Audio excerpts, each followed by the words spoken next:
Ninth class में line and angle chapter का एक टॉपिक है, ट्रेंगल्स के बारे में आज जानना है। तो आज हम किसके बारे में डिस्कस करेंगे? ट्रेंगल्स एंड इट्स एंगल, त्रिभुज और उसके कोण के बारे में चर्चा करेंगे। तो त्रिभुज और उसके कोण क्या होता है इसके बारे में जानिए। तो सबसे पहले ट्रेंगल के बारे में समझते हैं। त्रिभुज, त्रिभुज का नाम सुने होंगे आप लोग। चलिए, त्रिभुज में क्या क्या आप जानते हैं? इसे हम त्रिभुज लिखते हैं, ट्रेंगल लिखते हैं, तो ट्रेंगल के बारे में आप क्या क्या जानते हैं? क्या क्या होता है इसमें? तीन कोण होता है, जैसे फिगर बनता है इस प्रकार से त्रिभुज, वैसा क्षेत्र जो तीन भुजा से घिरा हुआ हो। कितने भुजा से? जो तीन भुजा से घिरा हुआ, उसे हम क्या कहते हैं? त्रिभुज कहते हैं। कोई दिक्कत है यहाँ तक? चलिए, तो तीन भुजा से घिरे हुए क्षेत्र को त्रिभुज कहा जाता है। अब इसका नाम हम रख दिए त्रिभुज का, ए बी और सी हो गया। ठीक है, तो सबसे पहली बात, इसमें तीन भुजा होगा। त्रिभुज में क्या होगा? तीन भुजा, थ्री साइड, थ्री साइड होंगे। अब ये थ्री साइड कैसे लिखाएगा नाम? तो ए बी होगा, बी सी होगा, और क्या हो जाएगा? सी ए, सी डी करने आएगा है। तब ए बी सी और सी ए। देखिए, ए बी लिखिए या तो फिर बी ए लिखिए, बात बराबर रहेगा।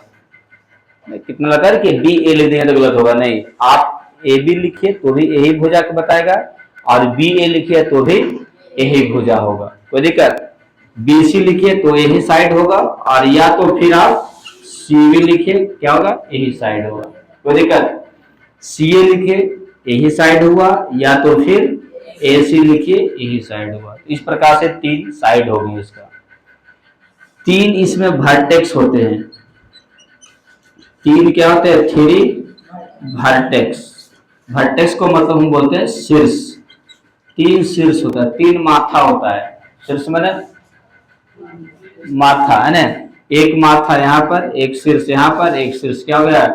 यहाँ पर। तो ये शीर्ष कैसे लिखा जाए? इसका नाम क्या होगा? एक शीर्ष ए हो गया, एक शीर्ष बी हो गया, तथा अगला शीर्ष क्या हो गया? सी हो जाएगा। तो शीर्ष को लिखना है ए बी तथा सी करके। कोई दिक्कत? तीन शीर्ष होते हैं। इसमें तीन एंगल भी होते हैं, थ्री एंगल, थ्री एंगल्स, यानी तीन कोण। तीन कोण होते हैं। अब तीन कोण है तो नाम कैसे रखिएगा? जिस कोण को लिखना है वो बीच में रहेगा।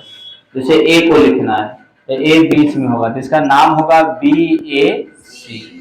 बी ए सी लिखिए, या तो देखिए ऐसे करके सी ए बी लिखिए, बात बराबर रहेगा। ये भी कोण ए बता रहा है, ये भी कोण ए बता रहा है। समझ में आ रहा है? और ये चीज ध्यान रहा, देखिए ये झुका हुआ है, एकदम सीधे प्लेन पर है ना, पैरेलल।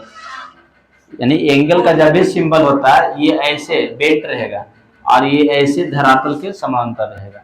कोई दिक्कत? अब कुछ लोग क्या करते हैं, ऐसे कर देते हैं, ये गलत हो जाएगा। ये क्या हो जाएगा? गलत हो जाएगा। कितना ऐसे भी कर देता है, ये भी क्या हो जाएगा? गलत। जब भी देना है तो इस तरह से करके एंगल लिखा जाता है। कोई दिक्कत? चलिए ठीक है, तो यहाँ पर एंगल भी कितना होगा? तीन हो गया। तो एक का नाम हो गया बी ए सी, बी ए सी हो गया। इसको लिखना है तो इसका कैसे लिखा है? इस कोण को बताइए तो। इस कोण को लिखना है किस तरह से होगा? कोण ए बी सी या सी बी ए, इसको लिखना है तो कैसे लिखिएगा? ए सी बी या बी सी ए। तो तीन को एंगल भी होता है इसमें। तीन क्या होता है? एंगल होता है। कोई दिक्कत? तो त्रिभुज के बारे में समझ में आ गया। अब चलेंगे टाइप। त्रिभुज के कौन कौन से प्रकार होते हैं? तो भुजा के आधार पर एक प्रकार होता है, साइड के आधार पर, और एक होता है कोण के आधार पर प्रकार, एंगल के आधार पर। तो भुजा के आधार पर कौन कौन से होते हैं त्रिभुज के प्रकार, जानते हैं? नहीं। भुजा के आधार पर त्रिभुज के प्रकार। त्रिभुज के क्या हो गया? प्रकार। कौन कौन से प्रकार होता है त्रिभुज का? हाँ, पहला होता है समबाहु त्रिभुज। क्या होता है? समबाहु त्रिभुज। इसको इंग्लिश में बोलिएगा, क्या बोलते हैं? Equilateral angle. Equilateral lateral triangle. Triangle होता है ना, इक्विलेटरल ट्रेंगल। दूसरा क्या होता है? समद्विबाहु त्रिभुज। शॉर्ट में ऐसे त्रिभुज भी लिखाता है, समद्विबाहु त्रिभुज। इसको इंग्लिश में क्या बोलिएगा? Isosceles triangle. क्या हो गया? आइसोस्केलस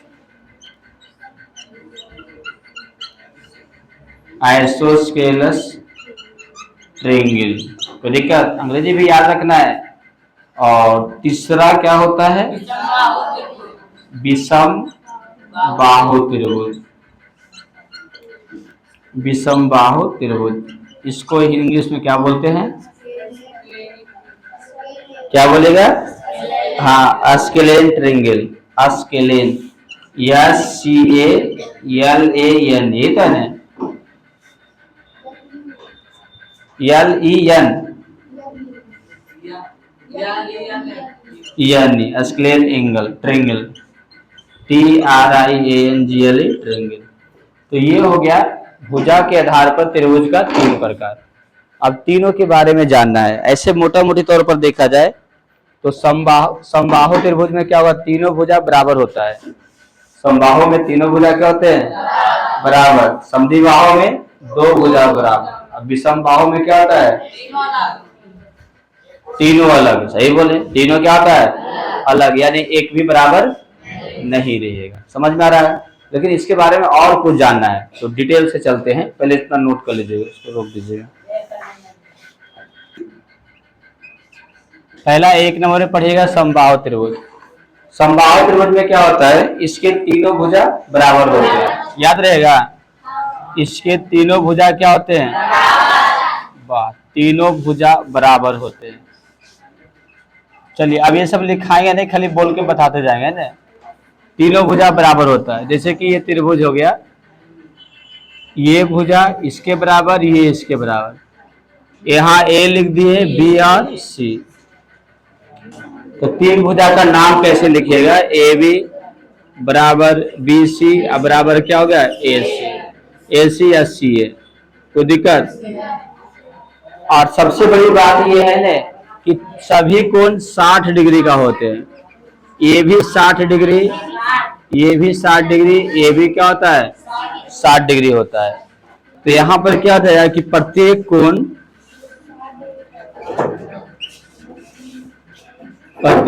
60 डिग्री का होता है। यानी कोण A बराबर, कोण B बराबर, कोण C बराबर क्या हो जाएगा? 60 डिग्री। क्या हो जाएगा? 60 डिग्री। कोई दिक्कत? ये था समबाहु त्रिभुज का। समद्विबाहु में क्या होता है? समद्विबाहु त्रिभुज,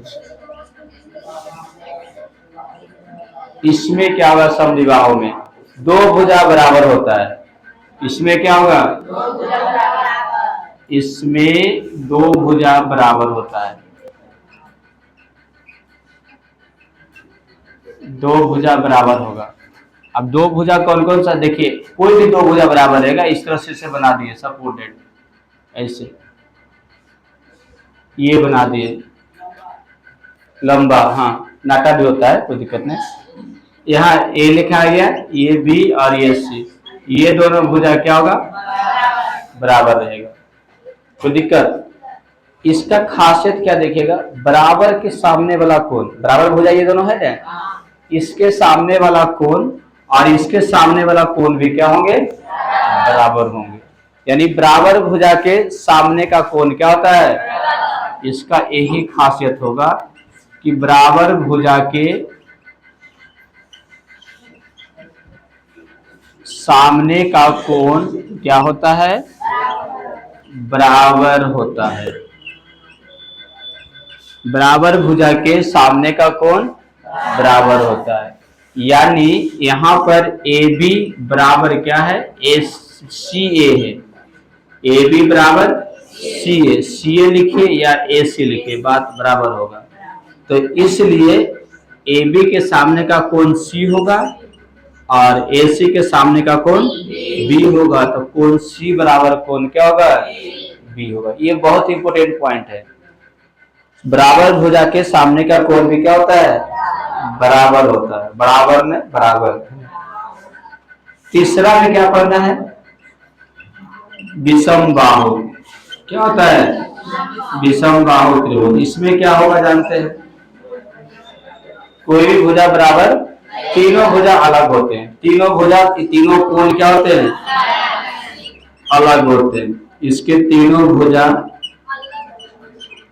तथा तीनों कोण क्या होते हैं, अलग होते हैं, यानी भिन्न होते हैं। तीनों भुजा भी अलग अलग होगा, तीनों कोण भी क्या रहेगा, अलग अलग रहेगा। एक और पढ़ दीजिए टेढ़ा कुबड़ फिगर, जैसे ऐसे बना दिए, ऐसे बना दिए और ऐसे बना दिए, ये क्या हो गया, विषम बाहु हो गया। तीनों अलग अलग भुजा, ये अलग, ये अलग, ये क्या हो गया, अलग। नाम वही रख दीजिए, ए बी सी डी रख दीजिए, कोई दिक्कत। इसमें कोई भी भुजा बराबर आपस में नहीं है, कोई कोण भी आपस में बराबर क्या है, नहीं है। तो तीनों ट्रायंगल समझ में आ गया होगा। चलिए ठीक है, लिखना है क्या, चलिए मूर्ति जल्दी से। अभी जो पढ़ना है, एंगल के आधार पर, क्या कोण के आधार पर, कोण के आधार पर त्रिभुज के प्रकार।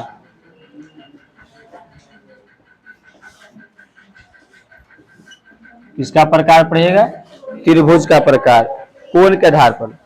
अब कोण के आधार पर त्रिभुज के कौन कौन से प्रकार होता है, इसके बारे में जानेंगे। तो इसमें भी तीन प्रकार का होगा।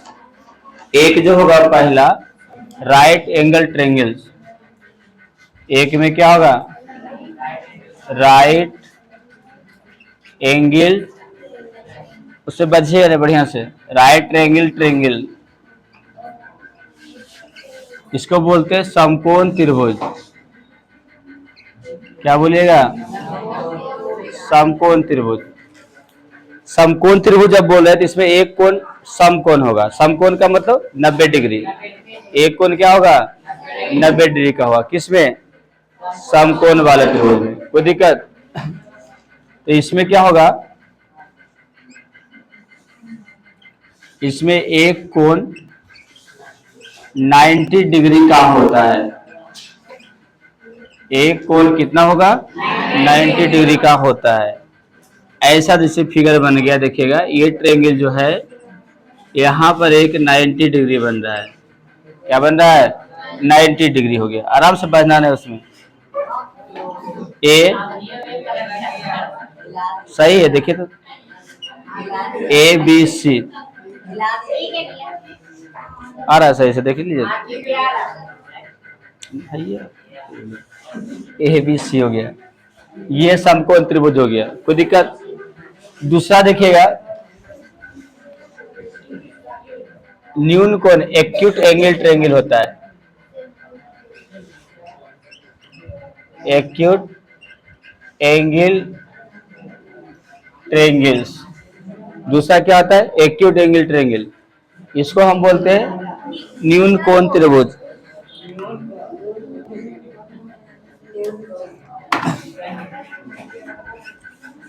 इसको बोलिएगा न्यून कोण त्रिभुज। क्या,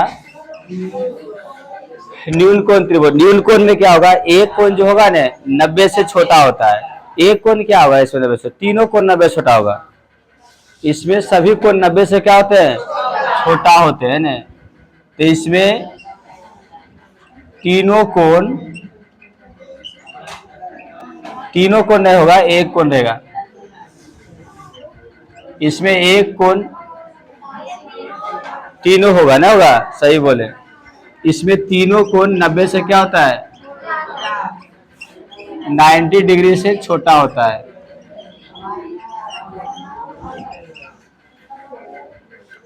तीन का तीनों को 90 से छोटा देगा। जैसे कि देखिएगा ऐसा बनाए करके, ये न्यून कोण होगा, क्या होगा, ए बी सी, ये भी 90 से छोटा, ए भी 90 से छोटा, बी भी 90 से छोटा और सी भी क्या है 90 से छोटा। अगला जो होता है अधिक कोण त्रिभुज, ऑब्स्ट्यूज एंगल, ऑब्स्ट्यूज है ना, अगला क्या हो जाएगा ऑब्ट्यूज है ना, ऑब्ट्यूज एंगल। कोई दिक्कत, इसमें क्या हो जाएगा एंगल्स ट्रेंगल, इसको बोलते हैं अधिक कोण त्रिभुज। क्या बोलिएगा इसको, आगे आगे आगे खाली है,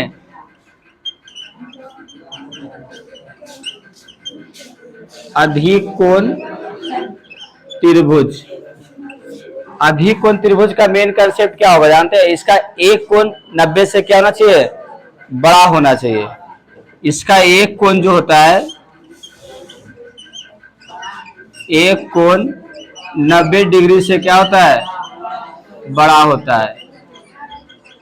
शांत रहेगा, अधिक कोण त्रिभुज में एक कोण 90 से क्या होगा, बड़ा होगा, एक और 90 से बड़ा। जैसे कि देखिएगा यहाँ पर एक और 90 से बड़ा बन गया, अब बाकी दो को न्यून रहे, कोई दिक्कत नहीं है।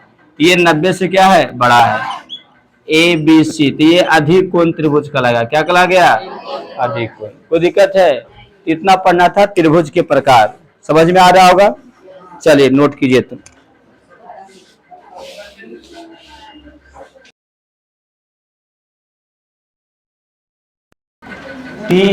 THEOREM थ्योरम एक पर में जानना है प्रूफ के साथ। अच्छा ये बताइए किसी भी ट्रायंगल में कितने कोण होते हैं, 3 कोण होते हैं। तीनों कोण को जोड़िए तो कितना आएगा, 180 डिग्री। कितना होगा, 180 डिग्री। यानी किसी भी त्रिभुज के कोणों का योगफल 180 डिग्री होता है ना। The sum of all 3 angles of a triangle is 180 degree. कितना होगा, 180 डिग्री होता है। ठीक है, अब इसका प्रूफ करना है। तो प्रमेय में क्या हो गया कि किसी भी त्रिभुज के तीनों कोणों का योग 180 डिग्री होता है। क्या होता है, 180 डिग्री होता है। कैसे प्रूफ होगा देखिएगा। हाँ, तो इसके लिए एक त्रिभुज बना लीजिए। ये बन गया त्रिभुज, ट्रायंगल हो गया। नाम रख दीजिए, इधर ध्यान देना, एक बार समझ में आ जाएगा। नाम यहाँ पर ए रखना है, बी और सी। ये जो कोण बन रहा है इसको 1 मान लीजिए, सबसे अच्छा रहेगा। ठीक है, और यहाँ पर जो कोण बन रहा है उसको 2 मान लीजिए, और यहाँ पर कोण बन रहा है उसको 3 मान लीजिए। तो क्या सिद्ध करना है बताइए। तो सिद्ध करना है कि, क्या सिद्ध करना है, कोण 1 प्लस कोण 2 और प्लस कोण 3 बराबर 180 डिग्री। त्रिभुज का तीनों कोण यही हो गया। उधर पीछे हम आएंगे तो हर जगह कस कदम। कोण 1 है, कोण 2 और कोण 3, तीनों जोड़ना है। 1 प्लस 2 प्लस 3 कितना हो जाएगा, 180 डिग्री हो जाएगा। कोई दिक्कत, यही हमें दिखाना है। ये क्या करना है, दिखाना है। तो इसके लिए क्या करना होगा, एक रचना करते हैं। रचना में क्या करते हैं, यहां से एक लाइन खींचते हैं जो इसका पैरेलल हो। इसका क्या हो, पैरेलल, बीसी के पैरेलल। इसका मान लेते हैं यम, और क्या मान लेते हैं यन। ठीक है, तो इसके लिए एक रचना करना है। रचना में क्या हो गया, कंस्ट्रक्शन, ए से, कहां से, ए से यम एन समानांतर बीसी खींचा। क्या खींचा, बीसी खींचते हैं। यानी ए बिंदु से एक लाइन एमएन खींचते हैं जो बीसी के पैरेलल है। बीसी का क्या है, पैरेलल है। इतना बात, कोई दिक्कत नहीं। अब इधर जो कोण बना है, इस कोण को मान लेते हैं 4। और इस कोण को क्या मान लीजिएगा? 5। क्या मानिएगा? 5। इतना बात समझ में आ रहा होगा। चलिए अब रचना में ये हो गया। तो देखिए प्रमाण में, चूंकि जानते हैं एम एन पैरेलल क्या है? बीसी है। एम एन पैरेलल क्या है? एम एन पैरेलल बीसी है और ये लाइन इंटरसेक्ट कर रहा है। इंटरसेक्टिंग लाइन क्या है? इंटरसेक्टिंग लाइन, जैसे कि दो लाइन को पैरेलल दिया हुआ है और ये इंटरसेक्ट कर रहा है, तो अल्टरनेट इंटर एंगल क्या होता है? इक्वल होता है। एकांतर अंतःकोण क्या होता है? बराबर होता है। जानते हैं ना? तो यहाँ पर भी क्या होगा? ये जो 4 होगा 2 के बराबर हो जाएगा। 4 किसके बराबर हो जाएगा? 2 के बराबर होगा। तो इसलिए कोण 4 बराबर कोण क्या हो गया? 2 हो जाएगा। तथा और कोण किसके बराबर होगा जानते हैं? 5 किसके बराबर होगा? 3 के बराबर होगा, क्योंकि ये भी प्रतिच्छेद कर रहा है। यहाँ भी अल्टरनेट इंटर एंगल हो गया, इंटीरियर एंगल, एकांतर अंतःकोण। तो 5 किसके बराबर होगा? 3 के। तो कोण 5 बराबर कोण क्या हो गया? 3। ये दोनों कौन सा नियम से हो गया? एकांतर अंतःकोण। कौन सा नियम आ गया? एकांतर अंतःकोण। यहां तक किसी को दिक्कत नहीं? तो यहाँ पर आपने क्या समझ गए कि 4 है 2 के बराबर। 4 लिखे या 2 लिखे बात बराबर है। 5 लिखे या 3 लिखे बात क्या रहेगा? बराबर रहेगा। अब यहाँ पर देखिएगा, एक चीज पढ़े थे कि एक ही रेखा पर जितने भी कोण बनते हैं सबको जोड़ने पर 180 आता है। क्या आता है? 180। जैसे कि देखिएगा, ये कोई लाइन है, ठीक है? लाइन पर ऐसे को खींच दिए, ऐसे खींच दिए, तो यहाँ पर 3 कोण बन गया। कितना बन गया? 3 कोण। इसको एक्स मान लिए, इसको वाई, इसको क्या मान लिए? जेड। तो तीनों रेखीय युग्म बना रहा है। तो तीनों को जोड़िएगा, x plus y plus z, तो 100 क्या होगा? 80 हो जाएगा। 100 क्या हो जाएगा? 80 हो जाएगा। कोई दिक्कत? कहाँ लोग रहने दिए? तो तीनों कोनों को जोड़ने पर क्या आएगा? 180 आएगा। तो यहाँ भी वही हो जाएगा। देखिएगा, यहाँ हम क्या लिखेंगे? कोण 4, कोण क्या होगा? 4 अब प्लस कोण 1 अब प्लस कोण 5 बराबर 100 क्या होगा? 80 होगा। 100 क्यों होगा 180? एक ही रेखा पर का कोण है। क्या है? हाँ, एक ही रेखा पर का कोण, और एक ही रेखा पर के कोणों का योगफल 180 डिग्री होता है। इतना समझ में आ रहा होगा। चलिए 4 के जगह पर क्या रखिएगा? 2 रखाएगा। क्या रखा जाएगा? 2। तो 4 के जगह पर हो गया 2 और 1 का 1 ही रहेगा ना। 5 की जगह पर क्या हो जाएगा? 5 की जगह पर 3 हो गया। तो 5 की जगह पर हो गया 3, अब बराबर 180 डिग्री। कोई दिक्कत? अब वही तो है। देखिए पहले 1 लिख दीजिए, 1 फिर 2 और फिर प्लस क्या हो गया? 3 बराबर 180। प्रूफ हो गया ना? यही प्रूफ करना था। कोई दिक्कत यहाँ तक? तो यानी क्या समझ गए कि त्रिभुज के तीनों कोणों का योगफल 180 होता। प्रूफ कैसे हुआ समझ में आ गया होगा। चलिए नोट कर लीजिए, इसको उसको रोक दीजिएगा।